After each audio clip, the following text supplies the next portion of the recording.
lahat, and syempre maraming salamat dahil po nakadalo kayo kahit na alam natin na Christmas rush na. Sana po, wag lang tonight nyo panoorin ng Bar Boys. Sana sa December 25 din po. Hanggang Feb po ang Bar Boys. Sana, ay, hindi, joke. Sana po, supportahan ninyo ang Bar Boys. Alam, after school. Thank you. Go Benedicts, pasa natin. Magandang gabi po sa inyo lahat. Ako po si Benedicts Ramos. Yes, from Bar Boys the Musical represent. Yes, kakatapos lang din po namin ng Bar Boys the Musical at ako po si Eric Don. It's such an honor to be playing the one and only Carlo Aquino na nahanap ang Fountain of Youth. Kaya mamaya, actually, may recipe siya kung anong kinakain ni Carlo Aquino. But anyway, maraming salamat po sa lahat ng po nagpunta dito ngayong gabi. First ko po to na MMFF at first time ko po makikita yung sarili ko sa big screen. So, thank you so much for being here po. Salamat. And of course, Benedict, syempre para makita rin talaga yung husay mo sa big screen, talaga nag-instrumental ang tao ito. Nakasalan sa inyo. Kaya tawagin na natin our director, Direk Kim Aybanda!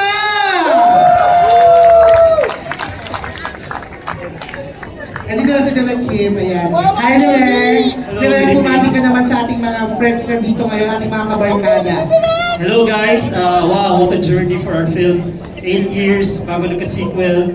3 years naming sinulat. Shout out sa mga co-writers ko, also award-winning directors, si Direk Carlo Catu and si Direk Zig Dulay. Andiyan ba sila? Andiyan sila somewhere. So thank you so much to 901 for trusting me with this project.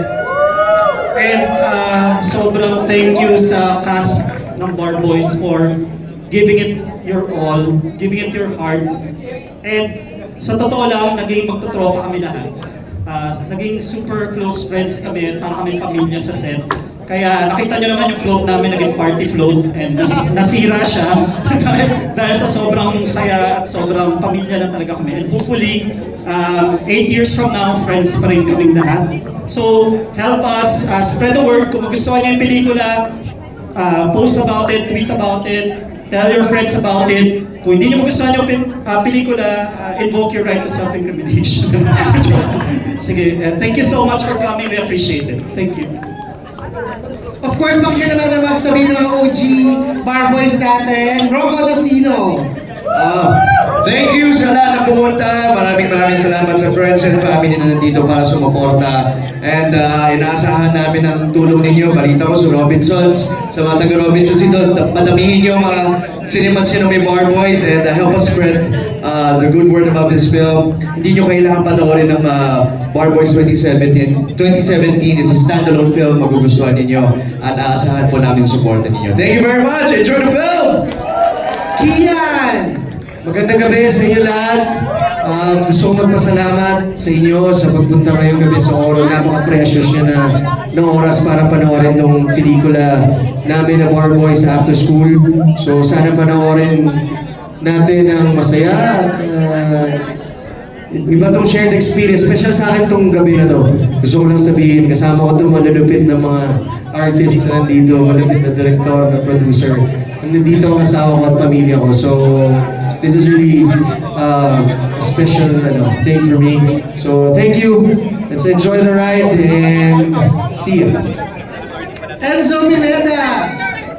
Ayun po, hello po mga ka-Bar Boys. Magandang gabi po sa ating lahat. At ako po'y nagpapasalamat sa lahat ng suporta at pagmamahal na ibinigay niyo po sa amin mula day 1 sa unang pelikula namin sa Bar Boys. At ngayon, nandito na kami sa Metro Manila Film Festival dahil po sa inyo. Palakpakan po natin ang ating mga sarili. I would like to also congratulate sa lahat ng mga staff ng Bar Boys na nandito sa ating harapan. Ang galing nyo, ang husay nyo. And of course, our director, Direk Kim Ubaga, palakpakan po natin. Direk, maraming salamat sa tiwala na ibinigay nyo po sa aming lahat. At sana po supportahan nyo, Bar Boys After School, rated PG. Ayan, maraming salamat.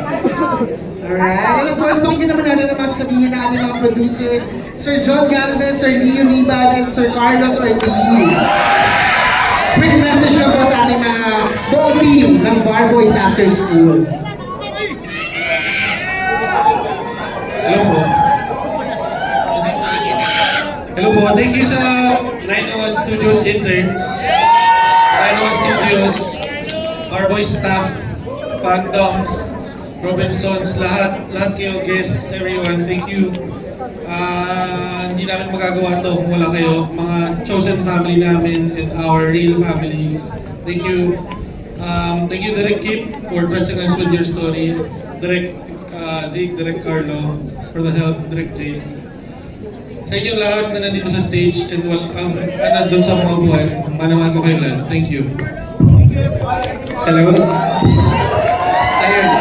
Very short lang ako since nasabi na ni Chooks yung lahat ng gusto kong sabihin. I'd like to thank everybody personally who helped us make this film. Sa dad ko, sa family ko, hi guys. Ayun. Yung mga tao galing sa office, nandito rin sila. Hi guys. So yun lang. Hopefully ma-enjoy nyo talaga yung gawa na to kasi it's very personal to us and hopefully makarelate kayong lahat at mag-enjoy tayong lahat tonight. Thanks guys. Ayun, maraming salamat sa lahat ng pamilya namin na sumusuporta sa mga kaibigan, sa buong Barboy staff, 901 team, 901 interns, sa buong cast, Direk Kip, Yes. napakahusay, napakagandang pelikula. Again, please help us spread the word. Manood po tayo ng Barboys After School. Maraming salamat. Thank you. Alright, Sasa Girl, go. Hello! Well, anyway, nasabi naman na lahat, pero alam mo, isa lang ang mabibigay ko sa inyo dito, yung sinabi sa akin ni Miss O.